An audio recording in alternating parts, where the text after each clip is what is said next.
Almira POV. Iminulat ko ang aking mga mata. Kaya nabungaran ko ang kisame na puno ng mga alikabok at mga sapot. Madilim, mainit, at walang kahit na anong bintana ang makikita. Natatakot ako. Natatakot ako. Kailan ba ako makakalabas sa lugar na ito? Makakalabas pa ba ako? Kahit na hinang-hina at latang lata, pinilit ko paring bumangon sa pagkakahiga sa sahig. Iginalaw ko ang mga paa ko, dahilan para makarinig ako ng tunog ng mga bakal. Tinignan ko ang kanang paa ko, kung saan nakakabit ang kadena. Agad na nagsipagtuluan ang mga luha ko. Hindi ko alam kung ilang taon na akong nandito. I was chained for how many days? A month? A year? I don't know. I can't feel anything. I'm tired. Whenever I fight, they imprison me and punish. Whenever I don't follow Amanda's orders, they will beat up Kuya Kenny and Anthony. Whenever I do not follow them in learning about medicine, they will be punished. I didn't want to study medicine, but they forced me for their own purpose.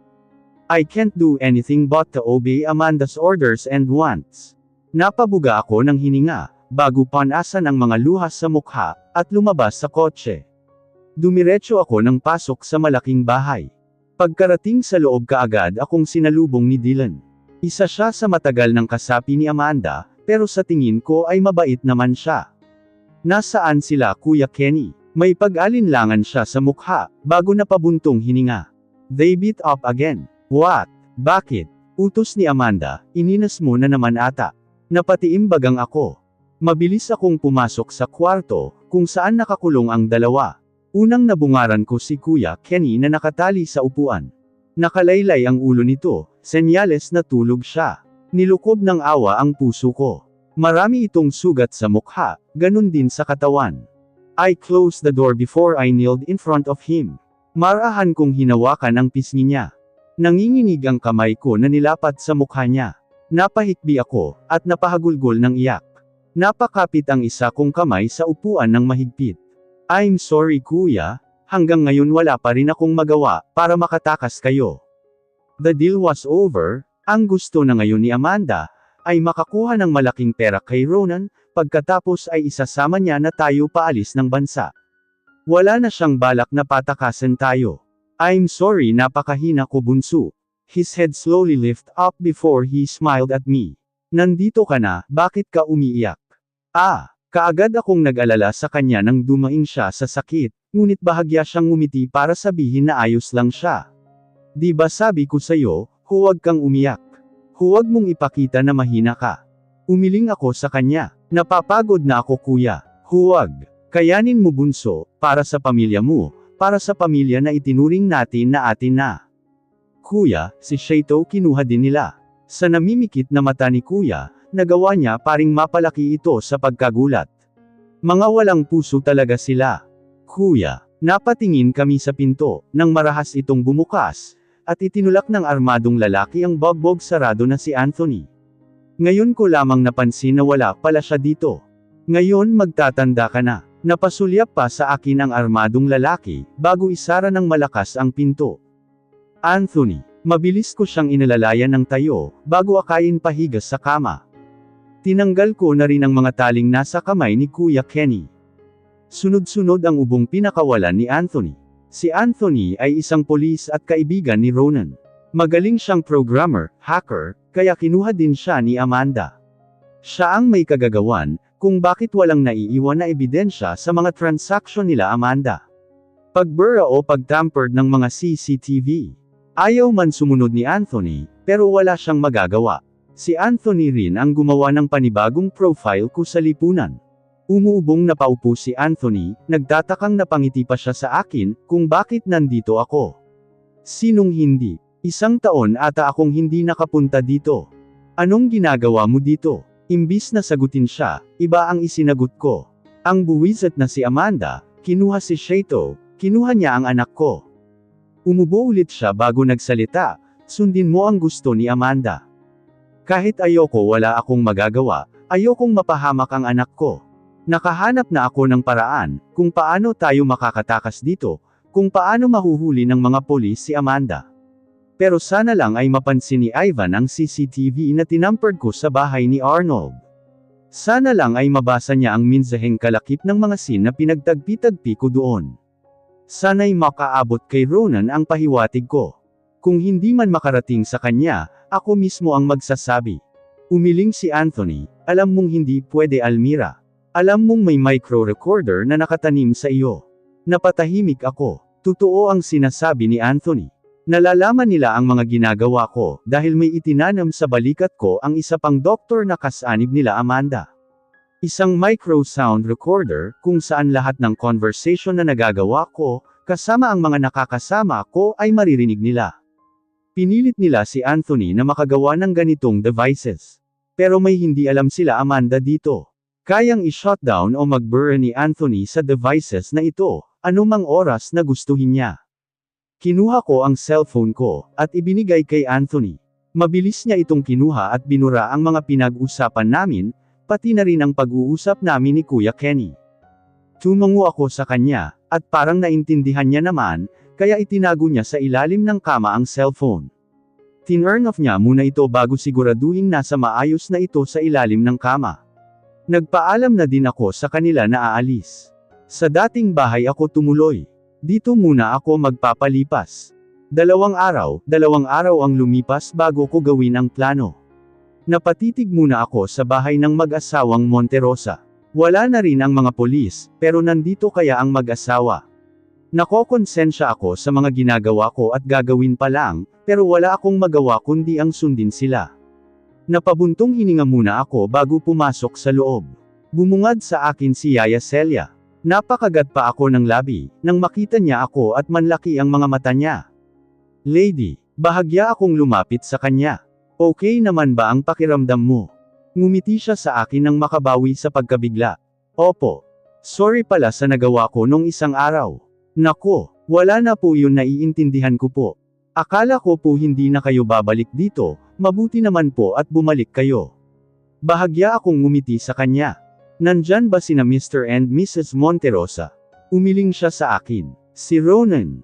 Umiling ulit siya. Wala din po. Bahagyang namungay ang mga mata niya.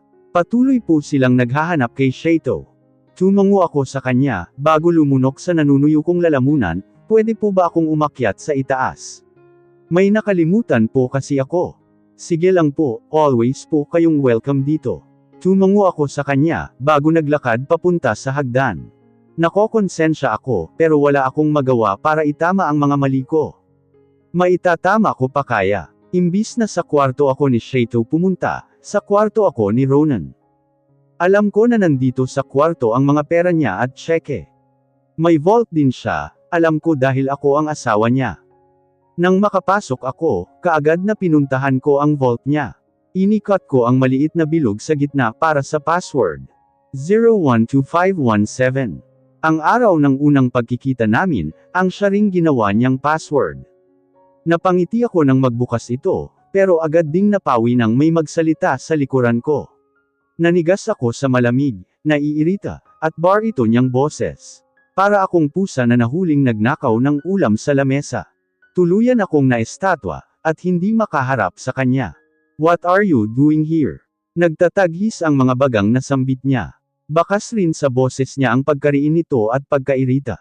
Napahinga ako ng malalim, pagkatapos ay humarap sa kanya. Nanginginig ang labi na nagsalita ako. Kanina pa kita hinahanap. Pagpapalusot ko na sana, ay bumentes sa kanya. Hanggang ngayon ay wala pa rin siyang emosyon sa mukha, ngunit nagtataghis naman ang mga bagang niya. Madilim rin ang ore niya, tipong hindi makapaniwala sa naisagot ko sa kanya. I repeat, what are you doing here? Mariin na tanong niya. Hindi ako nagpatinag, sa halip ay tumikim ako, bago diretsong humarap at tumitig sa mga mata niya. Hinahanap lang kita, para maki-update kay Shato. Nanunuyo ang lalamunan ko, at hindi na mapakali sa aking kinatatayuan. Ang gusto ko na lamang ay makaalis sa lugar na ito. Bakit ang bilis naman niyang makauwi? Really, you were looking for Shato, and yet you have the guts to open my vault without my permission. How rude of you. Nice try. And you know what's even more surprising? You even know my password, without even thinking. Nag-umpisa siyang lumapit sa akin, na siyang ikina-antres ko. Kung kanina'y madilim na ang mukha niya, ngayon ay nanlilisik na ang mga mata niya, at tipong ready ng manglapan ng tao, nakita ko lang naman yan na bukas. Humakbang ulit siya papalapit sa akin, kaya napaatras ulit ako. Really? You're still sleeping? Hindi ko kailanman binuksan ang bagay na yan. So tell me, are you planning something bad again? Hindi yun sa ganoon. Nangilid ang mga luha ko. Nalilito na ako ngayon. Maraming emosyon na ang makikita sa mukha niya. Takot, hirap, sakit, kalituhan, hinanakit, gayon din ang kasiyahan na hindi ko moari kung bakit. Then, you explain. Nahintatakutan ako nang biglaan siyang sumigaw, at sobrang galit ang makikita sa mukha niya. Sa pag-aakalang sasampalin niya ako, nang itaas niya ang isang kamay, agad na napapikit ako, ngunit agad din na nagmulat, at nanlaki ang mga mata nang yamakap siya sa akin ng mahigpit. Ronan, bakit Almira? Bakit? Hindi ako si Almira. Mabilis siyang umalis sa pagkakayakap sa akin, pero hinawakan niya ang mga braso ko. I know, ikaw si Almira kaya bakit ka pa nagsisinungaling? Why? Why are you doing this to me? Did I do something wrong? Why? Anong mali sa akin at nagawa mo ito? Napaiyak ako at umiling sa kanya. Ang bigat sa dibdib, parang may mabigat na nakadagan. Hindi ko gusto pero wala akong magawa. Alam kong nasasaktan siya, at ganoon rin ako. Lahat kami ay nasasaktan. Alam kong mali ako, pero ano nga ba ang magagawa ko, kung mapapahamak naman sila Kuya Kenny? Wala. Walang mali sa iyo, ako ang may problema. Then bakit ayaw mong sabihin sa akin? Anong wala sa akin at ayaw mo? It's not about you, it's about what I've done. Hindi ko na alam ang gagawin ko. Ang laki ng kasalanan ko sa iyo, at hindi ko na alam kung kaya pa kitang harapin at pakisamahan, nahihiya ako sa iyo, sa inyo. Kahit na anong kasalanan ang gawin mo, tatanggapin at tatanggapin pa rin kita. Alam mo kung bakit? Tinuro niya ang dibdib kung nasaan nakalagay ang puso niya. That's because I love you. I love you so much to the point na kaya kitang patawarin, at kalimutan ang lahat ng mga ginawa mo. I love you even if it hurts me. Hindi mo kasi naiintindihan. Napahagulgol ako ng iyak. Masama ako kasi nananakit ako. Napaawang ang labi niya sa gulat. Natigilan siya at nakatulalang nakatingin sa akin. They made me a doctor, not the real doctor na bumubuhay ng mga taong nasa panganib ang buhay. They made me a doctor to hurt and not to save life. Pumapatay ako para bumuhay ng iba. Hindi ko kaya. Ayoko na. Panay ang iling ko sa kanya. Ayoko nang mawalan ng buhay, para lang sa mga taong halang ang bituka. Kung mawala ako sa kanya, ngayon sabihin mo sa akin. Matatanggap mo pa rin ba ako? Umiwas ako sa kanya ng tingin. Walang sino man ang kayang tanggapin ako katulad ng dati. Ako, kaya ko. Hinawakan niya ang mukha ko, at pinunasan ang mga luha. Namungay ang mga mata niya. Mahal kita Almira, mahal na mahal kita, sobra. Biktima ka lang at kaya kitang patawarin. Kahit ano pa ang kasalanan na ginawa mo. You are my everything. Ako ang asawa mo. Ang asawa kakampi sa kahit anong laban, at hindi kalaban. And if you're thinking na iiwan kita dahil lang dyan, nagkakamali ka. I love you so much. If loving you is a mistake then, I am willing to own it, wholeheartedly. Napatawa ako sa kanya. Mahal na mahal din kita Ronan. Ginagawa ko lang ito dahil sa mahal kita, at natatakot ako na may masamang mangyari sa mga taong mahal ko. I'm sorry, pero kung maibabalik ang oras at papipiliin ulit ako. Paulit-ulit kong gagawin ang mga ginawa ko. Hinawakan ko ang mukha niya. We can't live without lying, and if lying means your life, I would rather be a liar just to make you safe. He twisted his head, and gave me a light kiss. You are really my brave woman. If I'm going to be your brave woman, are you willing to be my brave love? Napanguso siya sa akin, bago kagatin ang pang-ibabang labi, para pigilan ang nagbabadyang pagngiti. I am willing to be a brave love, as long as you are my brave woman. Dahan-dahan niya akong hinalikan, kulawnay naging mapusok at gigil niyang ninanamnam ang labi ko. Wala akong nagawa kundi tugunin ang bawat gigil niyang halik. Sabik na sabik siya, at para bang hindi niya palalagpasin ang bawat sulok ng labi ko. I whisper as he used his tongue to open my mouth. Lips to lips, tongue to tongue, that's how we ended our kisses. We stared to each other, kalaunay mapapangiti at mapapatawa, pero agad na napawi ang ngiti ko nang maalala si Shaito. Ronan ang anak natin. Kinurot niya ng bahagya ang ilong ko. Huwag ka nang mag-alala, ligtas na si Shaito, gayon din sina Kenny at Anthony. Natigilan ako sa sinabi niya. Napatitig ako sa kanyang gwapong mukha, tinatansya kung nagbibiro ba siya. Pero mukha namang hindi siya nagbibiro, dahil sa maaliwalas niyang mukha. Sino nga naman ang makakapagbiro sa ganoong sitwasyon? Baby love, tulala ka, totoo ba yan? Kailan ba ako nagsinungaling sa'yo? Napanguso ako sa kanya, pagkatapos ay napangiti na rin. Ronan, mabilis ko siyang dinambaan ng yakap dahil sa tuwa. Thank God, ligtas na sila. Yumugyug ang balikat niya dahil sa pagtawa. Napaharap ang mukha ko sa kanya. Puntahan na natin sila. Excited kong sabi. Nagsalubong ang kilay ko, nang ngumisi siya at parang may kung anong isinusupol ng ngiti sa labi. Later baby love, ako muna ang unahin mo. Nagtatakang tanong ko. Lumawak ang pagkakangiti niya, at nagulat na lang ako nang buhati niya ako, pagkatapos inihiga ako sa kama bago niyakap. Nanlaki ang mga mata ko. Ronan, ngumisi siya. I miss you baby love. Kay your depths for the past 4 years. What? Gulat pa rin na tanong ko sa kanya. Hindi niya ako pinansin, sa halip ay hinalikan niya ako ng mabagal, mariin, gigil, at may pananabik. Wala akong nagawa kundi ang tumugon, dahil maging ako ay namimiss siya. Bumitaw siya sa halik pero sadyang nalasing na nga talaga ako, dahil sa ako mismo ang humabol sa labi niya, para hindi kami magbitaw sa halikan. Naramdaman ko pa ang pagngiti niya sa pagitan ng halikan namin. Napahinto kami sa halikan, nang kapwa mauubusan ng hininga. Ipinagdikit niya ang mga ilong namin. I love you baby love. I love you too, my dear husband so much. With that we love all night, at sabi nga nila sa taong sabik, ihilang ang pahinga. Ronan POV. Marahan kong sinukli ang buhok ni Almira, gamit ang kamay ko. Mahimbing siyang natutulog sa tabi ko. Hindi ko akalaing sa loob ng mahabang panahon, nandito na siya ulit sa mga bisig ko. Hinalikan ko ang noo niya bago napangiti.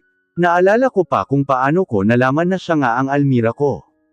Amigting ang mga bagang ko, nang basta na lamang niya akong lampasan. What is she doing here? Yan ang tanong ko sa kanya, pero parang sa sarili ko na lamang ito na isang tinig. I looked to Anika who is now currently confused, breathing fast, there is also hesitation in her face, and most of all scared. Scared? For what? Anika, napapitlag siya, at para itong nagising sa kung anumang bangungot pagkakita sa akin. General, napabuntong hininga ako. Actually I want to ask you what really happened that day, but it seems your mind is nowhere to be found. So I guess, I really need to ask Kato. No, napahagulgol siya ng iyak, at nagulat ako nang hawakan niya ang mga kamay ko. Huwag ang anak ko, hindi ko gusto na sisihin si Arnold. Tulungan mo ako General, natatakot na ako. What do you mean? What are you afraid of? Si Doktora General pinagbabantaan niya ako, na kapag hindi ko ginawa ang pinag-uutos niya, may masamang mangyayari sa amin. Gusto niyang si Arnold ang ituro ko sa pagkabaril sa akin, kahit na hindi naman. Aksidente lang ang nangyari, nakuha ni Kato ang baril ni Arnold sa kwarto nito. Ang akala ata ng anak ko laruan, at hindi sinasadyang may putok niya. Natatakot po ako sa banta ni Doktora.